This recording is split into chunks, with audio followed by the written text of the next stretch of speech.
Hello friends, welcome to my channel Biotians, and this is your friend Avantika, and here we are going to discuss the next part of the chapter reproduction in organism. And in this video we are going to discuss sexual reproduction, the second part of the chapter. And make sure that you have seen the first part of this chapter, because the whole chapter is completely linked with each other. So if you had seen the chapter first part of this chapter, then make sure that you have revised all the points which I have told you. So uh, if you follow these two steps, then we are ready to read the next part of this chapter. So let's get started. Here is the chapter, and let's start the chapter. The sexual reproduction. Sexual reproduction involves formation of male and female gametes either by the same individual or by the different individuals of the opposite sex. सो यहाँ पे बोला है कि sexual reproduction में क्या होता है, mail और फीमेल गैमेट का इन्वॉल्वमेंट होता है. हमने ए सेक्सुअल रिप्रोडक्शन में क्या पढ़ा था कि गैमेट्स का इन्वॉल्वमेंट नहीं होता है उसमें, और यहाँ पे हमने क्या पढ़ा, और ये जो गैमेट होते हैं ये अलग अलग इंडिविजुअल में फॉर्म होने चाहिए या सिमिलर इंडिविजुअल में भी फॉर्म हो सकते हैं. These gametes fuse to form zygote, और ये गैमेट्स फ्यूज़ होके जाइगोट को फॉर्म करते हैं. और वहाँ पे जाइगोट का फॉर्मेशन हो भी सकता था और नहीं भी हो सकता था, ऐसा फिक्स कोई वो नहीं था. Which develop to form the new organism, जो कि डेवलप होके जाइगोट डेवलप होके न्यू ऑर्गेनिज्म फॉर्म करता है. ओके, तो यहाँ पे अब हमें एक पॉइंट याद रखना है कि जो जाइगोट होता है वो चाहे हैप्लॉइड ऑर्गेनिज्म का हो या डाइप्लॉइड ऑर्गेनिज्म का हो, वो हमेशा जो है वो 2n होगा उसकी प्लॉइडी, और गैमेट जो होते हैं वो हमेशा हैप्लॉइड ही होते हैं. अब देखते हैं, जो सेक्सुअल रिप्रोडक्शन होता है वो elaborate, complex and slow process होता है as compared to asexual reproduction. Okay, तो because of the fusion of male and female gametes, sexual reproduction results in offsprings that are not identical to their parents. अब यहाँ पे जो offsprings हैं ये अपने पेरेंट्स के जैसे बिल्कुल नहीं होते हैं. जैसे कि वहाँ पे हमने क्या पढ़ा था, जो और सेक्सुअल रिप्रोडक्शन में हमने पढ़ा था कि जितने भी ऑर्गेनिज्म या ऑफस्प्रिंग्स होते हैं एक दूसरे के आइडेंटिकल होते हैं और अपने पेरेंट के भी आइडेंटिकल, बट यहाँ पे ऐसा कुछ नहीं होता है. हाँ, अब देखते हैं. A study of diverse organisms, plant, animals, and fungi showed that they differ so greatly in external morphology, internal structure, and physiology. But when it comes to sexual mode of reproduction, surprisingly they share similar pattern. Okay, तो यहाँ पे बोल रहा है कि भले ही जब हम प्लांट, एनिमल या फंजाई को जब हम ऑब्जर्व करते हैं तो हमें क्या देखने को मिलता है कि वो एक्सटर्नल मॉर्फोलॉजी या इंटरनल स्ट्रक्चर या फिजियोलॉजी में कुछ हद तक सिमिलर होते हैं, बट जब हम सेक्सुअल मोड ऑफ रिप्रोडक्शन पे जाते हैं तो ये सरप्राइजिंगली अलग अलग हो जाते हैं. अब हम यहाँ बोला है, let us first discuss what features are common to these diverse organism. इन डाइवर्स ऑर्गेनिजम्स में कौन से फीचर्स कॉमन हैं हम ये देखते हैं. All organisms have to reach a certain stage of growth and maturity in their life before they can reproduce sexually. मतलब सेक्शुअल रिप्रोडक्शन से पहले उनको एक स्टेज ऑफ ग्रोथ के एक ऐसे मुकाम पे पहुंचना चाहिए जहाँ पे वो पूरे तरीके से मैच्योर हों, तभी वो सेक्शुअली रिप्रोड्यूस करने के लिए कैपेबल होंगे. एंड इस पीरियड ऑफ ग्रोथ को हम कहते हैं जुवेनाइल फेज. ओके, और प्लांट्स में इस फेज को हम वेजिटेटिव फेज कहते हैं.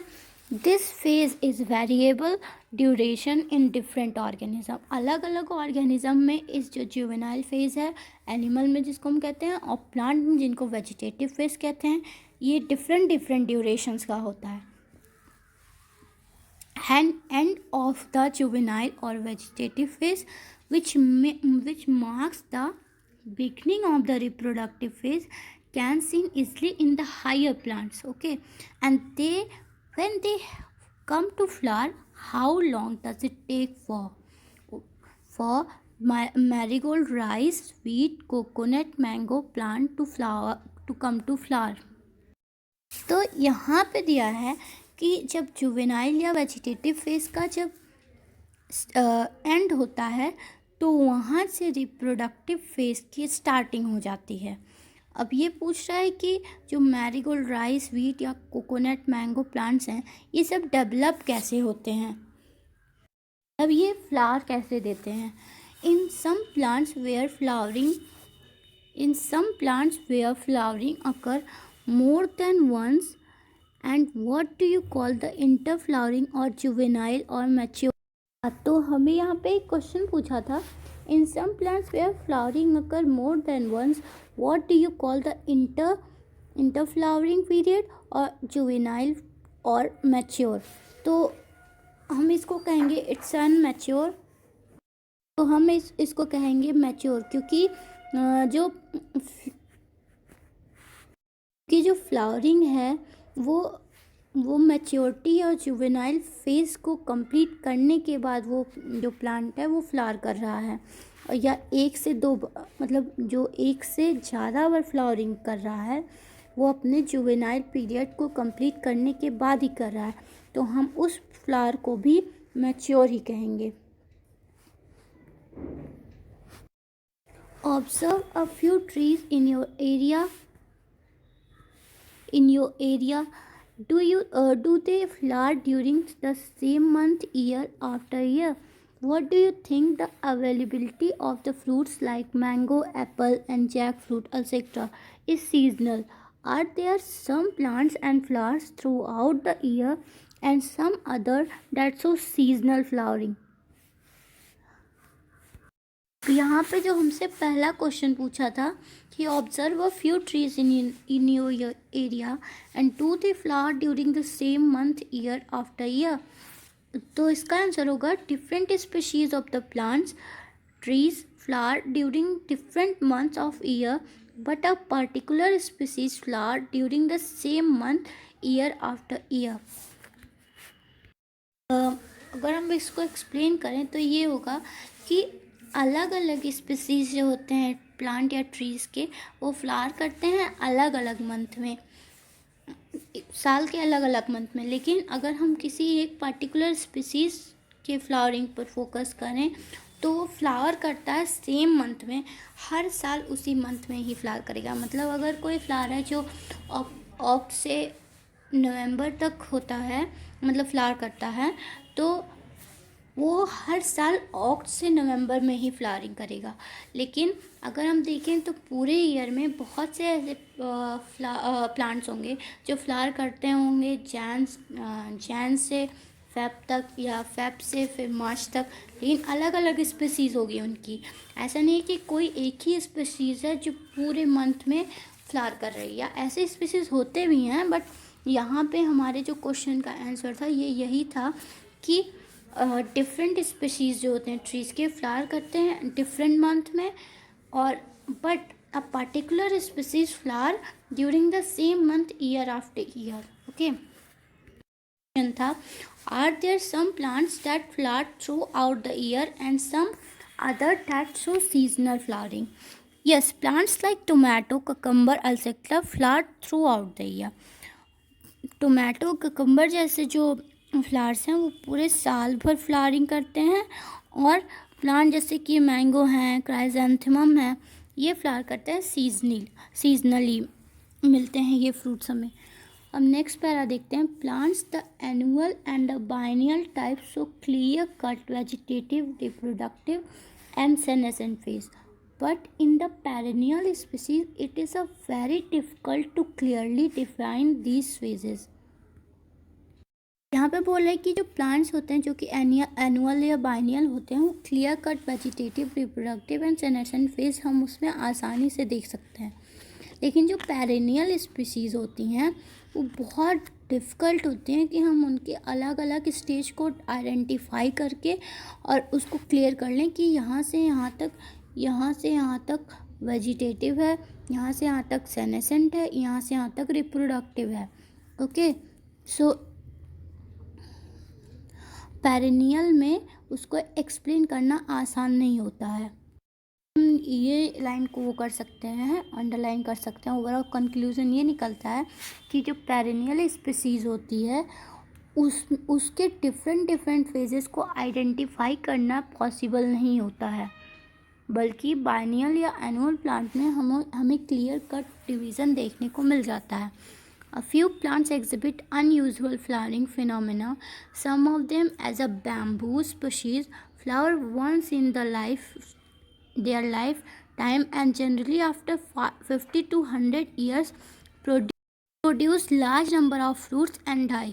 अब यहाँ पे कह रहा है कि जो बैम्बू स्पीसीज होती हैं वो अपने लाइफ में एक बार फ्लावरिंग करती हैं और हर 50 से 100 साल बाद बहुत ढेर सारे फ्रूट्स को प्रोड्यूस करके मर जाती हैं। ठीक, अब यहाँ पे सेकेंड पॉइंट दिया है अनदर प्लांट, जो सेकेंड एग्जाम्पल दिया है जो ऐसे प्लांट्स का जो अनयूजुअल फ्लावरिंग फिनोमेना को शो करती हैं। पहला तो बैम्बू हो गया, अब सेकेंड दिया है स्ट्रोबिलैंथस कुंथियाना और Neela Kurinji, flowers one in the year in the 12 years.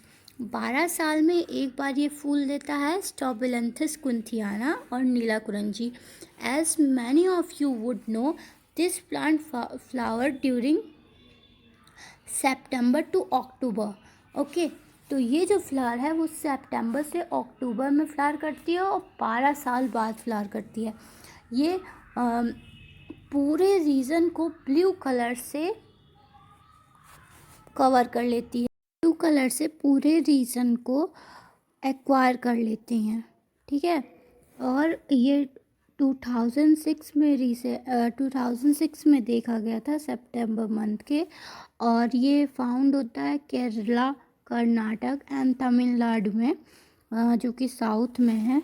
अब देखते हैं आगे क्या दिया है। In animals the juvenile phase is followed by morphologically and physiological changes prior to active reproductive behaviour. Previous मतलब एनिमल्स में जुवेनाइल फेज से पहले मॉर्फोलॉजिकल और फिजियोलॉजिकल चेंजेस होते हैं एनिमल्स में रिप्रोडक्टिव बिहेवियर को एक्टिव करने के लिए, और reproductive phase in also of variable duration in different organism. ये वाली लाइन इम्पॉर्टेंट है, तो हम इसको थोड़ा हाईलाइट कर लेते हैं कि जो रिप्रोडक्टिव फेज होता है वो डिफरेंट ऑर्गेनिज्म में डिफरेंट ड्यूरेशन का होता है। अब आगे चलते हैं। Can you list the changes seen in human beings that are indicative of reproductive maturity. अब यहाँ पे पूछा है हमसे कि क्या तुम जो ह्यूमंस में रिप्रोडक्टिव मैच्योरिटी के पहले जो चेंजेस होते हैं उसको आप एक्सप्लेन कर सकते हैं। तो इसका होगा कि जब मेल्स में फेशियल हेयर्स का ग्रोथ हो जाता है, जैसा कि हमने देखा है, एंड जो उनकी वॉइस होती है वो लो पिच की हो जाती है, और फीमेल्स में ब्रेस्ट डेवलपमेंट हो जाता है और मेंस्ट्रुअल साइकिल को ऑनसेट मतलब मेंस्ट्रुअल साइकिल आने लगता है। तो ये जो है रिप्रोडक्टिव मैच्योरिटी को इंडिकेट करता है बिफोर द रिप्रोडक्शन। ओके, कि जब ये फेसेस दिखने लगते हैं तो हमें ये पता चल जाता है कि हाँ वो ह्यूमन बीइंग या वो पार्टिकुलर इंडिविजुअल रिप्रोडक्शन के लिए मैच्योर है। अब नेक्स्ट पैरा देखते हैं। Among animals for example birds, do they lay eggs all through the year or it is a seasonal phenomena? What about the other animals like frogs and lizards? You will notice that birds living in the natural lay eggs only seasonally. यहाँ पे पूछ रहा है कि जो animals और जो birds होते हैं क्या वो पूरे ईयर एग ले करते हैं या वो सीजनल रिप्रोडक्शन करते हैं, या जो फ्रॉग और लिजार्ड्स होते हैं वो कैसे दूसरे इंडिविजुअल को फॉर्म करते हैं, और जो बर्ड्स होते हैं वो हमने देखा है सीजनली एग ले करते हैं। उसका एग्जाम्पल उसका आंसर दिया है सीजनली ले करते हैं। लेकिन जो बर्ड्स होते हैं कैपिटिविटी में वो ले एग्स करते हैं थ्रू आउट द ईयर, जिनको हम पोल्ट्री फार्म में रखते हैं जिन बर्ड्स को, वो पूरे ईयर एग ले करते हैं। In this case laying egg is not related to reproduction. अब ये वाला जो एग्ज़ाम्पल है ये रिप्रोडक्शन से रिलेटेड नहीं है। अब यहाँ पे क्या होता है, कॉमर्शियल एक्सप्लॉयटेशन होता है ह्यूमन के वेलफेयर के लिए, ठीक। The females of the placental mammal exhibit cyclical changes in the activities of ovaries and accessory duct as well as hormones during the reproductive phase. क्या बोल रहा है कि ह्यूमंस में जैसे हमने प्लाजेंटा मैमल्स में देखा है कि रिप्रोडक्टिव मैच्योरिटी के टाइम पे जो फीमेल्स होती हैं उनमें क्या होता है कि साइक्लिकल चेंजेस होते हैं, जिसे मेंस्ट्रुअल साइकिल भी कह सकते हैं, और एसेसरी डक्ट और ओवरीज में कुछ चेंजेस होते हैं, और हार्मोन्स में भी चेंजेस ये देखने को मिलते हैं रिप्रोडक्टिव फेज के दौरान। In non primate mammal like cows, sheep, rat, deers and dogs and tiger etc. Such cyclic changes during reproduction are called estrus cycle. अब यहाँ पे हमसे एग्जाम्पल ये पूछ सकता है कि ईस्ट्रस साइकिल किस में शो होता है एंड ओस्ट्रस ईस्ट्रस साइकिल किस में से शो होता है एंड मेंस्ट्रुअल साइकिल्स किस में शो होता है।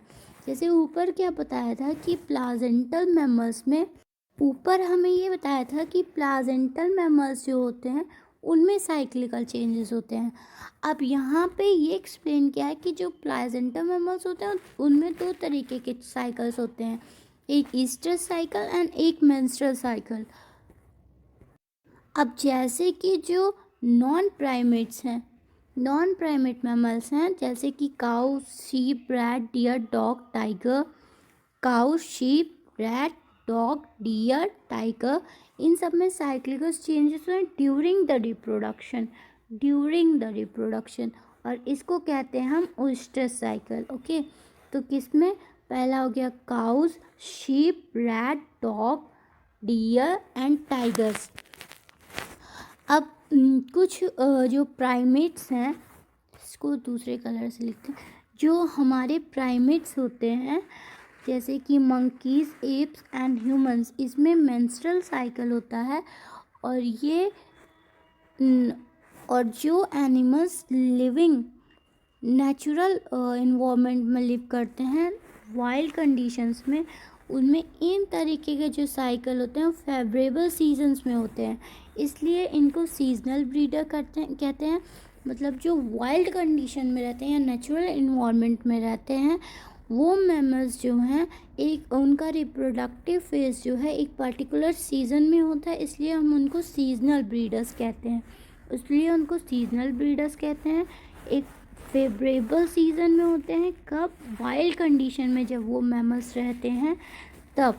और many other mammals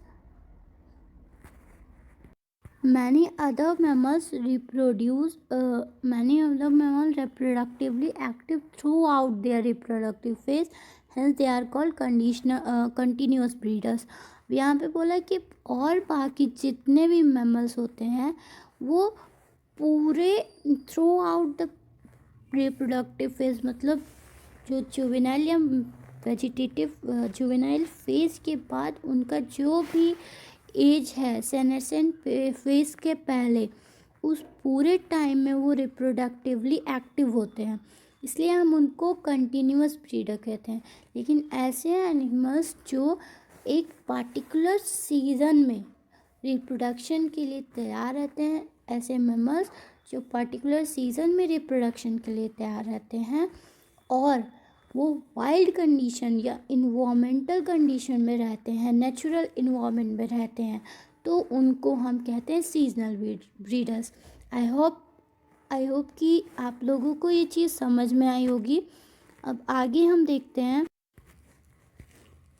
We all grow old if we live long enough. It is something that we recognize, but what is mean by the growing old?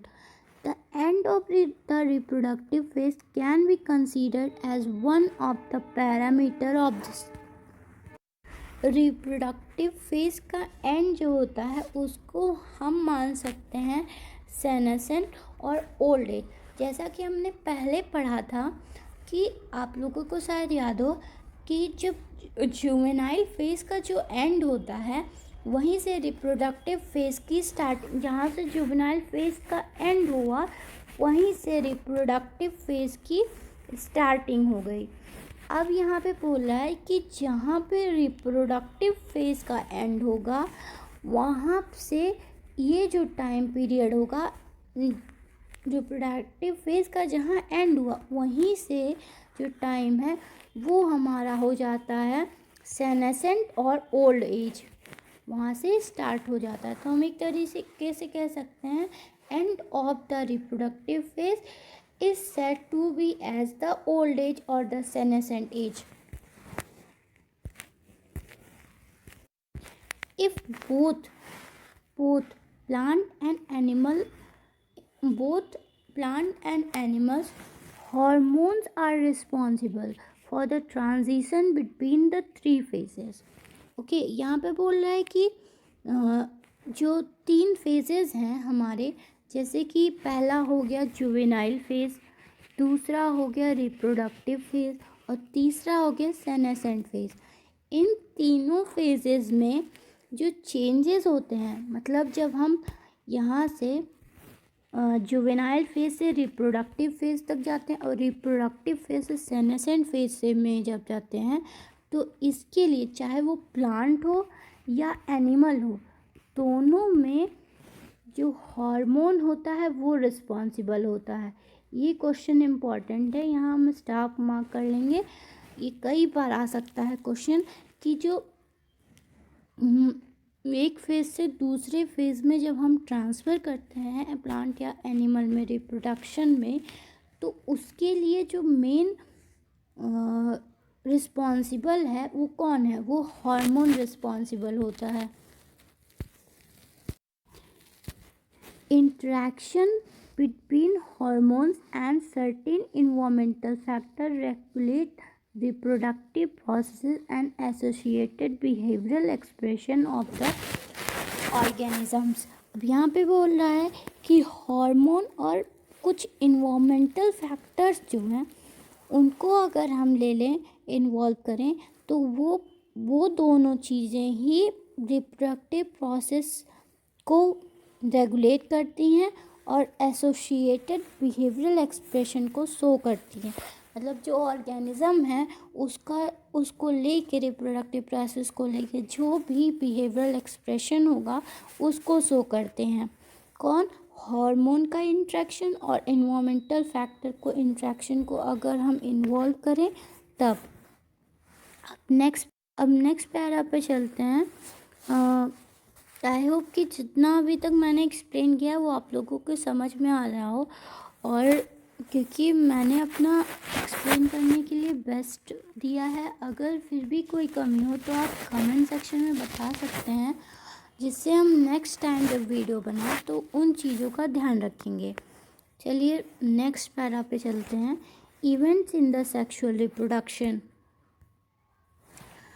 After attain of maturity, all sexually reproducing organisms exhibit and process that have remarkable fundamental similarity even though the structure associated with the sexual reproduction। कह रहा है कि maturity पे जब कोई organism है वो sexual maturity को गेन कर लिया है तो उसमें बहुत से ऐसे प्रोसेसेस होते हैं और कुछ प्रोसेसेस होते हैं और जो रिप्रोडक्टिव स्ट्रक्चर होता है उसमें भी कुछ चेंजेस आते हैं। और वो हर एनिमल पे डिपेंड करता है। अलग अलग एनिमल में अलग अलग रिमार्केबल चेंजेस हम देखते हैं, लेकिन जो फंडामेंटल चेंजेस हैं वो सिमिलर हैं। The events of sexual reproduction are though elaborate and complex. Elaborate और कॉम्प्लेक्स और सो प्रोसेस सेक्सुअल रिप्रोडक्शन होता है, ये तो हम जानते हैं। अब यहाँ पे नया क्या दिया है कि ये रेगुलर सीक्वेंस को फॉलो करता है। जो सेक्सुअल रिप्रोडक्शन है ये रेगुलर सीक्वेंस को फॉलो करता है। अब इसके और एक्सप्लेनेशन हमको आगे मिलेगा। And follow a regular sequence. Sexual reproduction is characterized by fusion of the male and female gametes and formation of the zygote and embryogenesis। यहाँ पे कह रहा है कि जो सेक्सुअल रिप्रोडक्शन है उस 3 फेजेस होते हैं उसके। पहला हो गया कि जब मेल और फीमेल गैमेट का फॉर्मेशन हो गया, ठीक। सेकेंड फेज हो गया, पहला फेज हो गया गैमेट फॉर्मेशन, सेकेंड फेज हो गया जाइगोट फॉर्मेशन, और उसके बाद थर्ड फेज हो गया एम्ब्रियोजेनेसिस। थर्ड फेज हो गया एम्ब्रियोजेनेसिस। तो सेक्सुअल रिप्रोडक्शन जो है 3 स्टेप से कैटेगराइज है। पहला gamete formation, second zygote formation and third embryogenesis. अब इसको हम सिंपल वर्ड्स में अगर हम कहें, टर्म इसके लिए डिफाइन होता है। पहला है pre fertilization stage, fertilization and post fertilization events. Pre fertilization event में अभी हम आगे पढ़ेंगे, 2 चीज़ें आती हैं। एक तो गैमेटोजेनेसिस, गैमेट का फॉर्मेशन, और दूसरा आता है गैमेट का ट्रांसफ़र। और फर्टिलाइजेशन इसको हम सिनगैमी भी कहते हैं। और उसके बाद फिर जो पोस्ट फर्टिलाइजेशन इवेंट है उसमें एम्ब्रियोजेनी आता है, जिसमें जो सेल होते हैं वो डिवाइड होते हैं। उसके बाद फिर वो डिफ्रेंशिएट, मतलब वो फॉर्म करके कोई एक पार्टिकुलर ऑर्गन या ऑर्गन सिस्टम को फॉर्म करते हैं। पहले सेल्स कंबाइन होके, पहले जो सेल्स होते हैं वो कंबाइन होके फॉर्म करती हैं टिश्यू, और टिश्यूज़ कंबाइन होके ऑर्गन फॉर्म करते हैं, और ऑर्गन कंबाइन होके ऑर्गन सिस्टम का फॉर्मेशन करते हैं। Thank you guys for your support and love. Next part of the video will be uploaded soon. Till then, like, share and comment and subscribe. Revise the whole chapter very well. Thank you and bye bye.